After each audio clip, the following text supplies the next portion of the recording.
Hello. Hello. Welcome to CLSB Politics. Sean Briscoe speaking. Today we're talking about Georgia as a swing state, another very important state in what we're doing here. So, real quick, I looked up some polling. It's 50-50. This was the best one I could really find that had the largest sample size. I'm not a big fan of this group of the pollster themselves, but uh, it kind of shows what everyone else is seeing. We're seeing Georgia 50-50 split. I think that it's going to be a mixture when this one comes down. It's going to be a lot like what we saw in 2020, where there were these rural counties in North Georgia, and the whole time the Republicans are like, "Well, we just got to wait for those counties to come in," and those counties have to operate at like 110% in order to because there just aren't a lot of people in them in order to do what the Republicans need for them to do for statewide race. I mean, they'll win the gerrymandered stuff up there, but in order for them to maximize count statewide, they need them to turn out much more than they actually can. Now, there's a few things that's happened in those rural counties since the last time there was a presidential cycle. For one, all but that governor's race went blue. All right. So, but what we're seeing is, well, what we've had COVID, and it definitely hit the rural red counties in ways that we're still figuring out population wise and voter wise, because what we're seeing is a real just a drop in overall population size because of COVID and just normal age attrition and stuff. A lot of young people leave those counties because of opportunities in the city. So there's a lot of reasons, and I think that when the votes are cast in Georgia, I think we're going to see a drop off in presidential voter production in those counties. That's my prediction. Uh, there's another poll. It's a I also within the margin of error. No one's above 50%. It's another statistical tie, but I just thought I'd do a couple of polls because we can. This is a good way to support this channel and the work we do, where we have an account on PayPal at CLSB Politics. Demographically speaking, there's a lot of millennial men in this district, believe it or not. And but they, whereas the women and the men are equal as far as population size. If you notice, the men curve down as they get older until they get into the boomers, and then they're even shorter. So I don't know why that is, but that little gap there, the difference between that part of the male where it gets into around 300,000, whereas the female is still plowing right through it.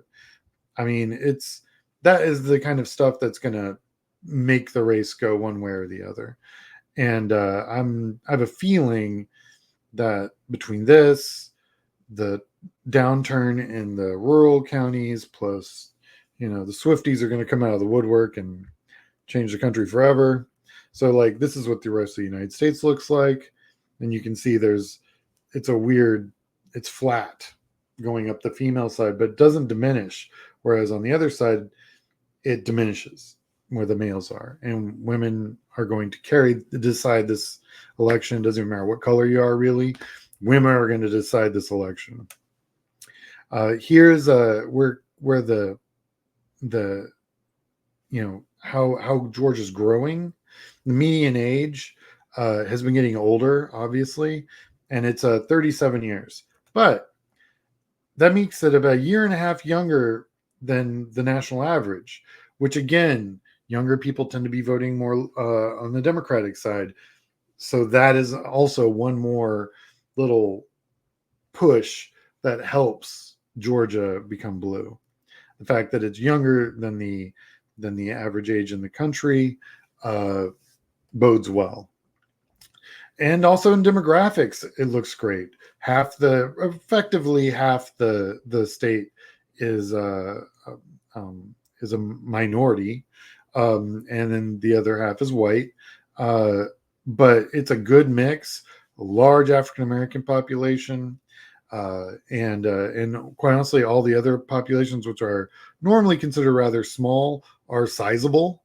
Like the Pacific Islanders register. I mean, this is an example.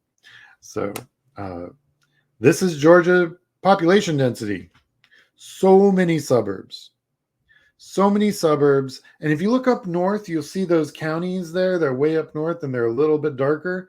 Those are the counties that the Republicans rely on big time for large turnout, to get their base out.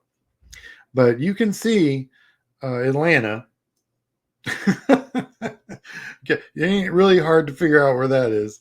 But then there's a lot of populations throughout the state. But boy, that suburbs of Atlanta, that's got to just be the best canvassing in the country. I mean, they're huge.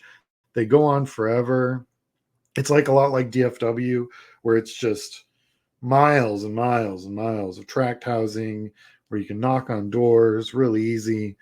Yeah, it's really, really cool. I mean, it literally goes across the state. It is an amazing opportunity for Democrats to get out there, hit the doors, and that's actually what's been going on. That is how they've changed this state. It's literally on the ground. So huge, huge opportunity. I have Georgia going blue, and that puts us at 318 for Democrats, 220 for Republicans in the Electoral College. This is where I'm at right now. I'll be doing a week out, real hard look and make tweaks on this, but this is where I'm at right now. Remember to register to vote. If you go on your state secretary's website, go on your county elections website. They'll have all the information that you need, but none of this matters if we don't vote and get registered. Also, just like to say thank you for watching. Check your voter status, like and subscribe. If you would like to support the work we do on this channel, we have a PayPal at CLSB Politics. I hope everyone has a great day.